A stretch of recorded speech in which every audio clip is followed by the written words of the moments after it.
미국의 세들백 교회 리고렌 목사님 지난번에 호주 갔을 때도 한번 뵀는데요. 그분의 대표적인 책이 하나 있습니다. 목적이 이끄는 삶. 이 책에는 기존의 교회들의 엔진 이걸 참 자상하게 진단합니다. 물론 문제가 있는 교회들이 무엇가 그 교회를 리드하고 이끌고 가는지 이걸 소개하는 대목인데요. 가장 먼저 이 전통이 이끄는 교회. 어제 했으니까 오늘 생각 없이 그냥 하는 겁니다. 작년에 했으니까 금년에 또 하는 거죠. 그 다음에 인물이 이끄는 교회. 그 사람 때문에 교회는 활성화되지만 그 소수의 몇몇이 없으면 교회는 올스톱 뛰는 교회. 이게 오늘의 교회들에 일어날 수 있는 그런 교회들의 문제점이라는 거죠. 그 다음에 재정이 이끄는 교회, 재정. 뭐든지 돈만 풀어서 일을 하는 그런 교회죠. 재정이 딸리면 또 아무것도 아닌 거예요.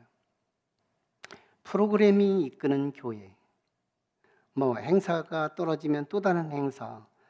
그 행사를 찾아서 언제나 취합을 하고 그 행사를 새롭게 진행하는, 그래서 새로운 분위기를 프로그램으로 이끌어가는 그런 교회. 또 건물이 이끌어가는 교회. 교회를 짓고 끝나면 교육관 짓고 끝나면 기도원 짓고 끝나면 다 계속해서 뭔가를 하기는 하는데 세상의 시선을 싸늘하게 만드는 요인들이 있다는 겁니다. 그러면서 리고렌 목사님은 성경이 요구하는 교회, 그 교회는 목적이 이끄는 교회다 하면서 5가지 코드를 설명합니다. 예배, 교제, 또 전도 이런 것들을 소개하면서 교회를 향하여 목적한 것이 있는데 그 하나님의 그 뜻이 이루어지는 교회, 목적이 이끄는 교회. 저는 이걸 이렇게 좀 해석해도 괜찮지 않나 싶어요.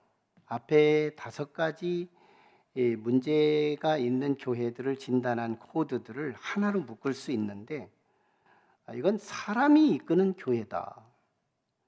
무엇으로 이끌어도 결국은 사람이다. 사람이 인위적으로 이끌고 가는 교회. 이 교회에 문제가 있겠죠. 그런가 하면 목적이 이끄는 교회, 성경의 코드를 두고 분명히 예배 공동체요, 교제 공동체요, 봉사 공동체요, 그리고 선교 공동체요, 이런 목적이 이끌어가는 이 교회야말로 하나님이 이끌어가는 교회다. 이 둘로 굵직하게 묶어낼 수 있다는 얘기죠. 하나님이 이끌어가는 교회. 그런데요, 우리가 처음 교회, 즉 예루살렘 교회가 사람이 이끌어간 때가 있었다는 거예요. 오늘 본문이 그걸 지적해주고 있는데요. 사람이 이끌어가는 때, 즉 히브리파 유대인, 그들이 교회의 대세, 인구가 많고 사람이 많다 보니까 히브리파 유대인과 헬라파 유대인 중에서 예루살렘 교회는 히브리파 유대인이 더 많으니까 그들이 먼저 주도권을 장악하고 가난한 사람들을 구제하고 돕는 일에 주도적으로 이끌어갑니다. 그리고 사도들도 굉장히 인간적이었어요. 닥치는 대로 설교는 시간 되면 설교하고 기도는 기도 시간에 기도하고 그 다음에 성도들이 빵 나누면 같이 빵 나누고 그냥 성도들이 하는 일 모든 거 뒤섞여서 막 아무거나 닥치는 대로 일을 하는 거. 인간의 코드를 맞추려고 이 사람도 비유도 맞추고 저 사람도 비유 맞추고 이렇게 가는, 인간이 이끌고 가는 교회의 한 부분을 하나님이 허용하십니다. 그리고 이 기념비적인 사건을 통해서 모든 교회들을 케어하고 돌보고 오늘 우리 교회도 만져주시고 보듬어 주시는 역사가 있게 될 겁니다. 지난 시간 나눴던 말씀을 요약하면 사도들이 한 가지 언약을 붙잡잖아요. 지상 대명령, 더 그레이트 커미션. 마태복음 끝자락에도 있고 마가복음, 누가복음, 요한복음, 이 복음서의 결론은 대언약으로 끝을 냅니다. 그리고 사도행전 1장 8절에도 이 지상 대명령을 요약해서 시작하고 그것이 이루어지는 과정을 사도행전 28장까지 전개되는 거죠. 사도들은 하나님의 그 중심, 그 뜻을 붙들고 가는데 그게 바로 선교의 명령이었어요. 그러니까 사도들의 입에서 중단 없는 한 가지가 있었는데 그게 바로 복음입니다. 툭하면 복음, 툭하면 예수, 툭하면 예수 십자가. 이거 아니면 사도들의 입에서 나오는 말이 없는 거예요. 그 대신에 이런 사람에게 주님이 약속하신 게 뭐냐면 내가 세상 끝날까지 항상 너희와 함께 할 거야. 너희와 동행할 거야. 이 메시지, 이게 얼마나 매력스러운, 아니 간헐적 언약이 아니라 굉장히 메인 언약, 주도적인 언약, 굵은 언약. 복음을 들고 살아라. 즉 네가 구원을 받았다면 이제는 구원은 순간이라면 성화는 평생이다. 근데 이 성화가 어디서 이루어져요? 사명의 자리에서 이루어지거든요. 자, 그래서 사도들은 복음을 전하는 것 때문에 세상이 시기와 질투를 하게 되죠. 유대교가 질투합니다. 그리고 유대교에서 국가의 하나의 국보가 되는 산헤드린 공회의 회원이 되면서 이게 같은 동일 본질의 사람들이죠. 이들이 사도들을 박해하기 시작하는 거예요. 이번에도 계속해서 금기한 예수 복음을 사도들이 계속 전하자 체포합니다. 그리고 신문합니다. 그때 베드로가 아주 단호하게 말하죠. 우리는 사람이 아니라 하나님의 말씀에 순종할 뿐입니다. 이 멘트가 산헤드린의 고유 권한을 도전했다고 생각하면서 살기가 등등합니다.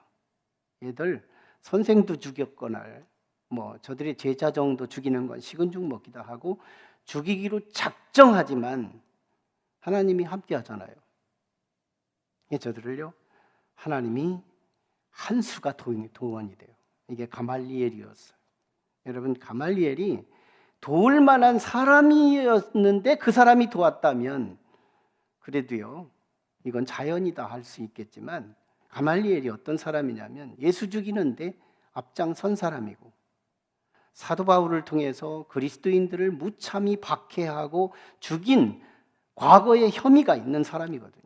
이 잔인한 사람, 율법에 냉철하고 그게 하나님을 섬기는 또 하나의 지름길이라고 생각하던 가말리엘이 갑자기 드다와 유다 얘기를 하면서 산헤드린 공의를 설득하는데 마치 사도들이 사들인 변호사 같은 역할을 하는 겁니다. 이게 신의 한 수, 하나님의 한 수가 도입되면서 사도들이 풀려나요. 그때 단서가 있어요. 태장 한번 치고요. 그리고 너희는 다시는 예수 이름으로 가르치지도 말고 전도하지도 말라. 금기합니다. 그런데 뭐예요? 사도들이 그 말 들어요. 또 성전에 있든지 집에 있든지 예수를 그리스도라고 가르치기와 전도하는 것을 쉬지 아니했더라. 그랬더니 교회가요 어마어마하게 또 성장합니다. 도약이 일어나는 거예요. 교회가 다시 부흥이 일어나는 거예요. 이때 우리는 예루살렘 교회의 성도들의 구성원들을 한번 생각해 볼 수 있는데요. 서론에서도 말씀드린 것처럼 이 예루살렘 처음 교회의 구성원들, 우리 교회만 해도 연구원들, 군인들, 일반인들 3중 구조로 구성이 되어 있어요. 근데 이 예루살렘 교회는 2중 구조입니다. 히브리파 유대인. 이걸 더 쉽게 알아듣기 쉽게 표현하면 유대 땅, 즉 예루살렘 인근에서 태어나서 거기서 끝까지 살아가는 토박이들을 말해요. 토박이들. 그 다음에 헬라파 유대인. 똑같이 유대인이에요. 그런데 히브리파와 헬라파로 나누어지는데 이 헬라파는 툭하면 해외로 가는 것. 그리고 인근 에집트로 이사가고, 시리아 안디옥으로 이사가고, 터키로 이사가고, 소아시아로 이사가고, 유럽으로 이사가고, 그래서 인근에서 흩어져서 사는 디아스포라 유대인들, 이들이 어느 한 때가 되자요, 귀환해서 고향으로 돌아옵니다. 그래서 돌아와서 유대교를 섬기려고 하는데 더 좋은 기독교가 막 홍보하고 있는 거예요. 그래서 사도들의 복음을 듣고 그들이 개종을 하고 예루살렘 교회 성도들이 된 거예요. 이렇게 두 부류가 생겼습니다. 그러면서 막 기하급수적으로 성장하는데, 이걸 렌스키라는 신학 주석가는 처음 교회의 인구를 2만에서 2만 5천 명까지를 추정해요. 주석가가 했다는 것은 근거 없이 얘기를 안 하거든요. 2만에서 2만 5천. 그러니까 메가처치만 해도 2,000명의 건물의 우람함 이런 걸 포함해서 메가처치라고 할 때 이 교회는요, 슈퍼처치입니다. 초월적 교회죠. 그 정도로 성장하는 거예요. 근데 이게 무사태평 일사천리로 성장한 것이 아니라, 이 교회는요, 내우 외환 가운데 성장했다는 거예요. 성령이 임해도 문제는 있습니다. 성령이 없어도 문제는 있습니다. 살아있다는 자체는 문제와 함께 성장하고 발전하더라는 거예요. 이 교회에 두 가지 문제가 있었습니다. 하나는 외압이었어요. 이건 유대교의 박해, 그리고 사내들인의 박해, 외압적인 문제예요. 이미 4장부터 시작된 박해예요. 그 다음에 내압이 있었습니다. 이 교회에 두 구성원이 있는데, 히브리파 유대인과 헬라파 유대인, 이들에게는 각각 혼자 된 과부들이 있었던 거예요. 근데 대부분 헬라파, 해외파들이 신랑하고 같이 나갔다가 신랑이 사고 나서 또는 이혼해서, 그래서 혼자 된 과부들이 더 많았다는 거예요. 이 과부들도 같이 이제 귀향해서 예루살렘으로 돌아와서 그리스도교의 복음을 만나 개종을 한 건데, 교회가 이제 슈퍼처치가 되다 보니까 어려운 이웃들을 또 돌보고 구제하고 섬기는 그런 일들을 또 굉장히 가치 있게 실행을 했던 겁니다. 근데 이 담당을 누가 주도하느냐면, 교회의 메인 세력, 이제 히브리파 유대인 토박이들이 교회를 주도합니다. 그때 사도들도 분별력이 없었어요. 그냥 우리들도 그냥 열심히 봉사하는 게 중요해. 받은 게 크니까 누군가에게, 어려운 사람들에게, 과부들에게 구제하고 돌보고 봉사하는 것은 우리의 사명이야 하고 계속해서 그 일을 합니다. 그러다가 물자는 한계가 있고, 그리고 나눠줘야 할 사람들은 그렇게 많은 상황에서 이들에게 어떻게 다 공정하게 나눌 수 있겠는가? 그게 조금 물자가 모자라면, 헬라파의 유대인들은 이제 본질적인 사람들이 아니야, 저는 이방이 좋아서 갔던 사람들이니까, 이 히브리파 유대인 과부들을 먼저 챙기다 보니까 언제나 소외되고, 이 헬라파, 해외파가 늘 소외를 당하고 어려움을 당하는 거예요. 처음에는 참다가 비로소 오늘 본문에서 저들이 1절에서 뭐라고 말하느냐면, 헬라파 유대인들이 우리의 과부들을 왜 빼놓고 왜 소외를 시키느냐고 원망한 사건이 일어나게 된 겁니다. 교회 안에 원망 사건이 일어난 거예요. 갑자기요, 이 2만여 명 되는 이 엄청난 슈퍼처치가 두 개로 쪼개지기 위기일발에 놓인 겁니다. 얼마나 큰 문제예요. 아무것도 아닌 이 원망 사건이 그냥 글로 읽을 때는 별거 아니지만 현장에 참여해서 보면 이거 삼엄한 거예요. 이때 베드로 이하 사도들이요, 중대 발표를 하게 됩니다. 중대 발표하겠습니다 하면서 오늘 2절에서 4절까지 중대 발표를 이렇게 합니다. 우리가 하나님의 말씀을 제쳐놓고 오직 접대를 일삼는 것은 마땅하지 않다. 그러므로 형제들이요, 여러분 가운데 성령과 지혜가 있고, 그리고 사람들에게 칭찬 듣는 사람 7명을 뽑아주십시오.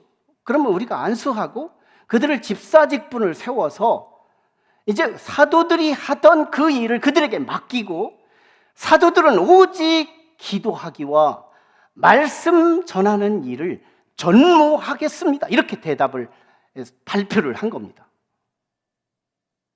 이때 사도들의 지혜가 있어요. 사도들이 이렇게 진단할 수 있거든요. 더 공정하고 더 샤프하게 문제를 진단하기 위해서 히브리파 유대인들이요, 왜 공정하지 않았습니까? 교회는 공의가 생명이에요. 근데 왜 공정하지 않았어요? 히브리파 과부들에게 어느 정도 주었으면 여기도 좀 주고 공정하게 분배했어야지요. 이렇게 진단할 수 있었어요. 그리고 헬라파 유대인들에게 당신들의 과부들 보고 조금 좀 참아라, 다음번에 더 들어갈 수 있지 않겠느냐 하고 그들에게 훈계하고 지도하지 않습니다. 여기서 우리는 이 사도들의 지혜, 이미 그들은 지혜가 있었어요. 왜냐하면 성령이 충만했거든요. 성령이 충만하다는 그 말은 어리석음을 면한 거예요. 하나님의 깊은 것까지, 열길 물속을 헤아리는 것이 인간의 인성 가지고 가능하지만 사람의 속을 판단하지 못한다는 것이 인간의 한계잖아요. 근데 하나님의 가슴까지도 파악할 수 있는 게 성령이라는 거예요. 그러니까 지혜의 영이거든요. 이 지혜의 영으로 이 원망 사건을 사도들이 스캔을 딱 해보니까 이건 원망이 문제가 아니고 이건 또 다른 문제가 있다는 걸 파악하게 되는 거예요. 그래서 오늘 처방하게 되는 거거든요.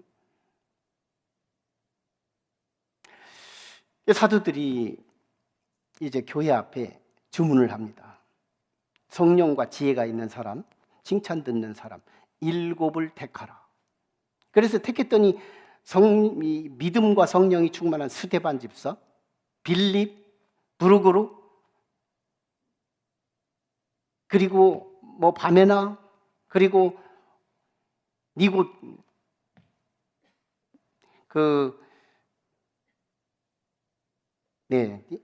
누구예요?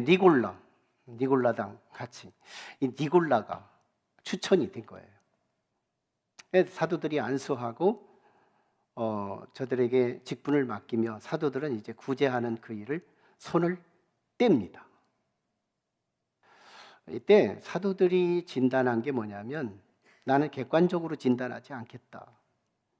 나는 이 모든 원망 사건은 우리에게 있다. 다시 말하면 사도들은 회개한 거예요. 자신에게서 원인을 찾고 돌이키고 회개함으로 이 예루살렘 교회의 근본적인 문제가 치유되고 해결이 됐다는 얘기거든요. 여러분, 누가 회개할까요? 악인과 의인 중에서 악인은 회개하지 않아요. 의인이 회개합니다. 성령 있는 사람과 성령이 없는 사람 중에 누가 회개할까요? 성령이 있는 사람이 더 회개합니다. 성령 충만한 사람은 툭 하면 회개합니다. 난 회개의 영역이 악한 자의 몫인 줄 알았지만 회개의 범위는 거룩한 자의 몫이에요. 사도들이 회개하는 거예요. 히브리파 유대인들이 회개하는 게 아니고 헬라파 유대인들이 회개하는 게 아니라 거룩하고 성화된 사도 바울, 그 사도들이 먼저 회개를 했다는 얘기입니다. 여기서 우리는 이 사도행전의 저자 누가의 지혜 2가지를 볼 수 있는데요. 7 집사 명단이 다 헬라어로 쓰였다는 거예요. 그때 당시 헬라어는 지금의 영어 정도 되는 거예요.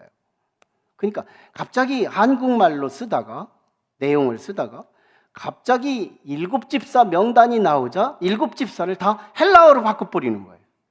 너무 이질스럽잖아요. 여기에 사도 누가의 의도도 있고 하나님이 개입한 사건이라는 걸 알 수 있는 거예요. 첫째 메시지는요, 이 헬라어를 썼다는 자체가 앞으로는 구제물자를 배부하는 그 주동자가 누구냐? 헬라의 영역을 가진 사람들이 거기에 포함되었다는 것을 의미하는 거거든요. 그렇다고 그래서 7명 다 헬라파 유대인이 아니라는 거예요. 확실한 게 뭐냐면 안디옥의 출신이었던 니굴라, 이 사람은 확실히 이방인 출신이에요. 그러니까 그 중에는 이방인 출신 집사들이 있었다는 거예요. 앞으로 구제물자 나눌 때, 이 물자를 나눌 때 이방인 출신, 우리하고 같은 동일 본질이었던 사람이 함께 물건을 나눈다면 공정하게 나눌 거에 대한 이 벌써 마음의 케어와 돌봄이 있었다는 거예요. 그리고 우리를 배려했구나, 헬라어로 썼다는 것 자체가 우리가 읽기 좋게 하기 위해서 우리를 배려했구나 하는 이런 안도감, 근본적으로 헬라 시험 든 사람들을 말없이 케어하고 있는 거예요. 구주적 메시지를 줍니다. 여기서요, 이 하나님께서 이 7명의 집사를 선택하는 과정이 하나님이 개입하셨다. 그리고 헬라어로 썼다는 것은 앞으로 성경이 이 예루살렘 교회가 이방인 교회로 복음이 나아갈 것이라는 걸 예시해주고 있었다는 거예요. 이때 우리는 사도들이 바로 돌아섭니다. 사도들이 어디로 돌아서느냐? 오늘 4절에 우리는 오로지 기도하는 일과 말씀 사역에 힘쓰겠노라. 지금까지 사도들은요, 말씀도 하고 기도도 하고 나눠주는 것도 하고 쫓아다니면서 구제하는 것도 다 했다는 거예요. 교회에 큰 일, 작은 일 할 것 없이 목회자가 다 했다는 거예요. 그 대신에 목회자에게 다가온 삶의 문화는 분주함이었습니다. 분주함 속에서 저들이 사역만 열심히 한 거예요. 사역. 사도들이 진단한 겁니다. 저들이 그러다가 사역을 하다가 발생된 게 뭐냐면 스트레스였고, 발생된 것이 뭐냐면 원망이었고 불평이었어요. 사도들은 이 원망과 불평을 직시하지 않아요. 그보다 더 본질적인 부분을 직시하는데, 우리 교회는 은혜가 식은 거구나, 은혜가 떨어진 거구나, 은혜의 지수가 떨어진 거구나, 이걸 진단했다는 겁니다. 그래서 사도들이요, 원망 하나 사건을 보고 주변적인 것을 터치하지 않고 오직 은혜의 발원처, 은혜의 시작점, 그게 어디예요? 기도와 말씀입니다. 우리가 스트레스 받고 원망하고 불평하는 이 문제는 조건이 악조건이어서 일어나는 게 아니라 은혜가 떨어지기 때문에 조건에 민감해지고 조건에 반사하는 것, 이게 시험의 본질이더라. 이게 사도들이 발견한 사건입니다.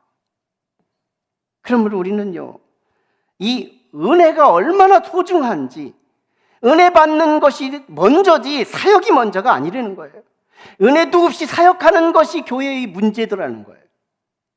여기에서 스트레스가 있고, 여기에서 번아웃이 있고, 여기에서 원망과 불평들이 쌓이다가 언젠가는 터지는데, 터질 때쯤 되면 몇 사람 같이 죽어요.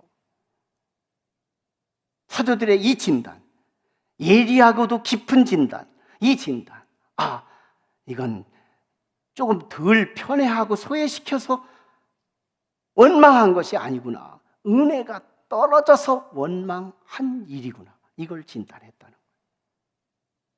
여러분, 우리는 이 말씀과 기도로 돌아간 진짜 이유는 은혜가 있는 곳에 우리는 평안도 있고 조건은 둔감해진다는 거예요.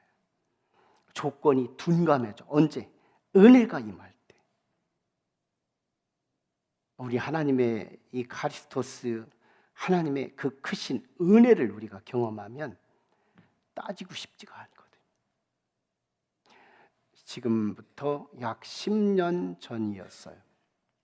서울에 슈퍼처치가 있었습니다. 그 교회 원 목사님은 은혜 중심의 목회를 했어요.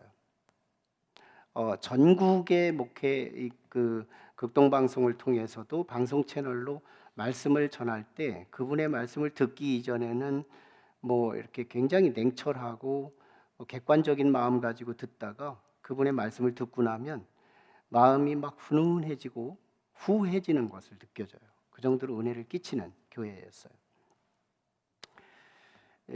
목사님이 연세가 70이 되고 그리고 은퇴를 하면서 후임자를 세웁니다. 근데 그 교회에 한 전통이 하나 있는데 목회자 마음대로 쓸 수 있는 재량금, 이게 슈퍼처치니까요 1년이면 7억을 쓸 수 있도록 허용돼요.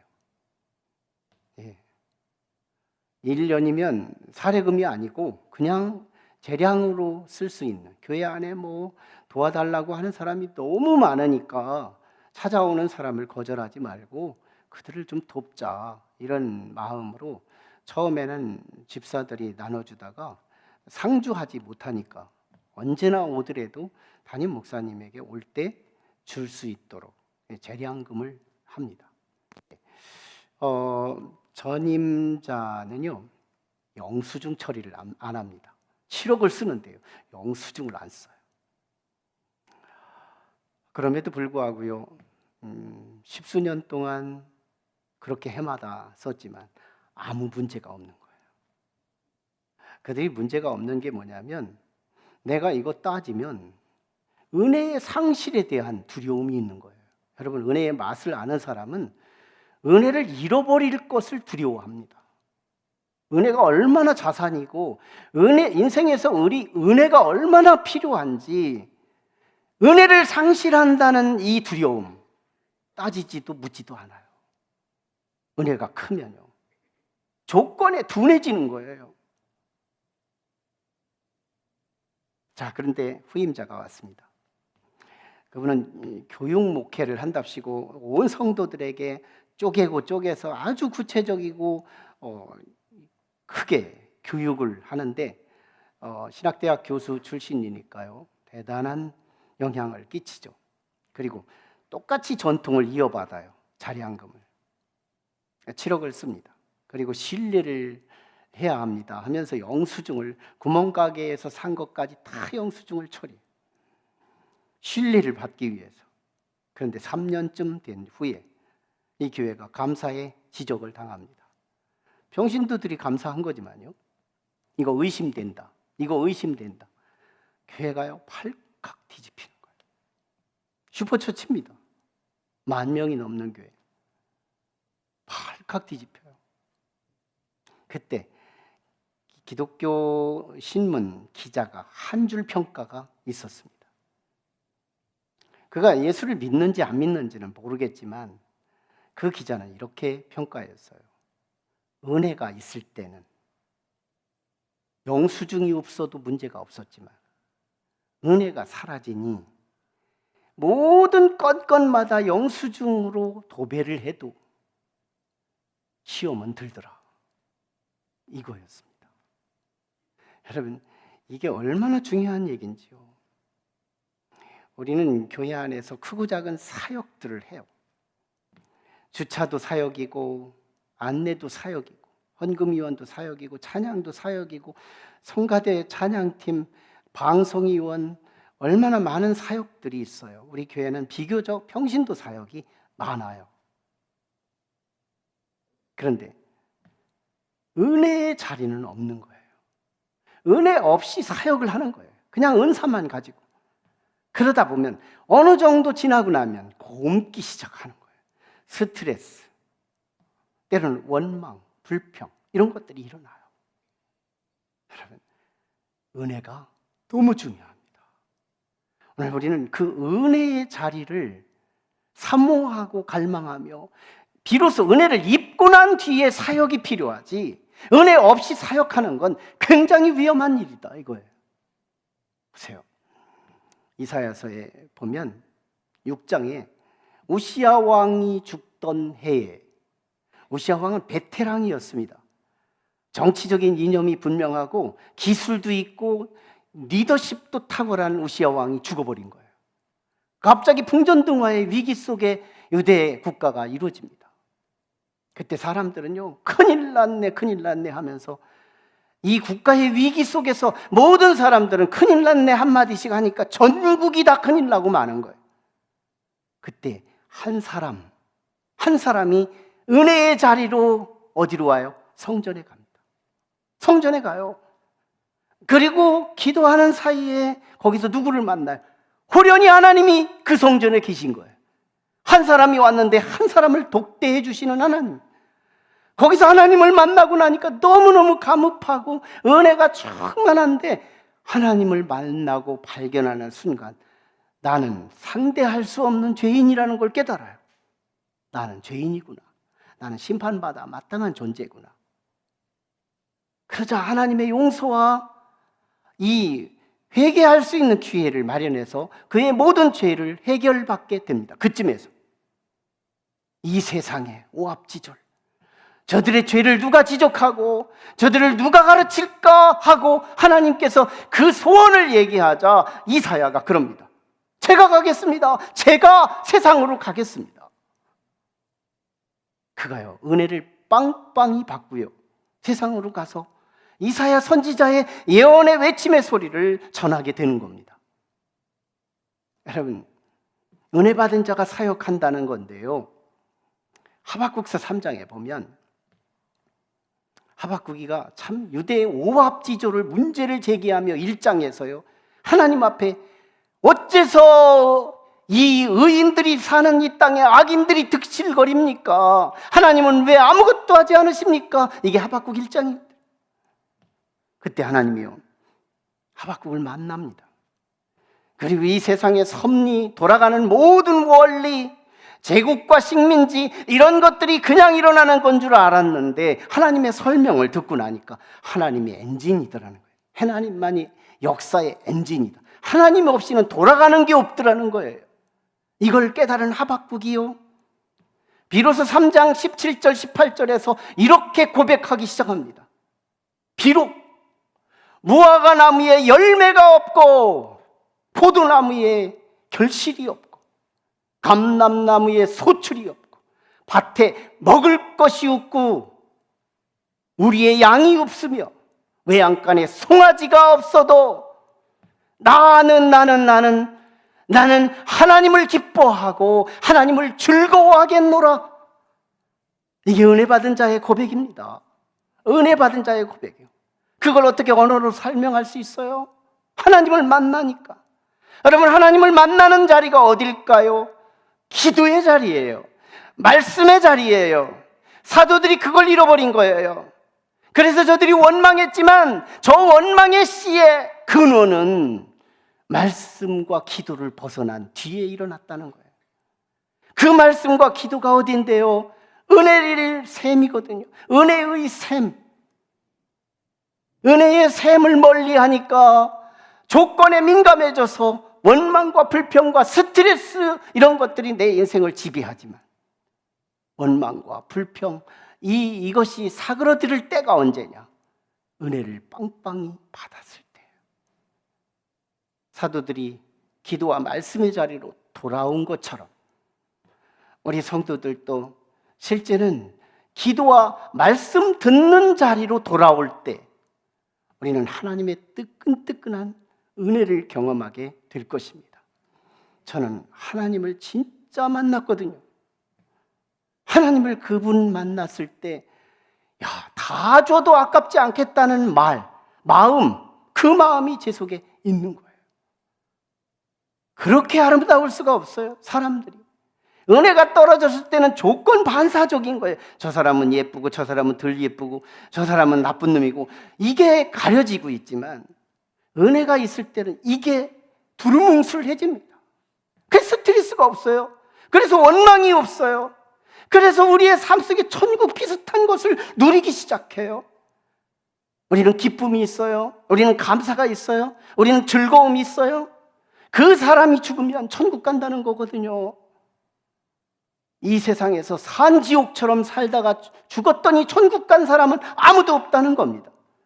예수 그리스도는 이 땅에 천국을 시작시켰고 이제 장차 우리가 죽음이라는 관문을 통과하여 하나님의 나라에 도착하게 될 텐데, 그 나라는요 이 땅에서 기쁨 샘플, 즐거움 샘플, 은혜 받은 샘플이 내 가슴에서 비밀한 가슴. 천국이 어디 있다고? 죽어서 가는 곳이 아니라 내 마음에서 이미 스타트 시작했습니다. 천국, 그 천국. 이 은혜가 저와 여러분들에게 충만하기를 주의 이름으로 축원합니다. 기도하시죠. 우리 함께 같이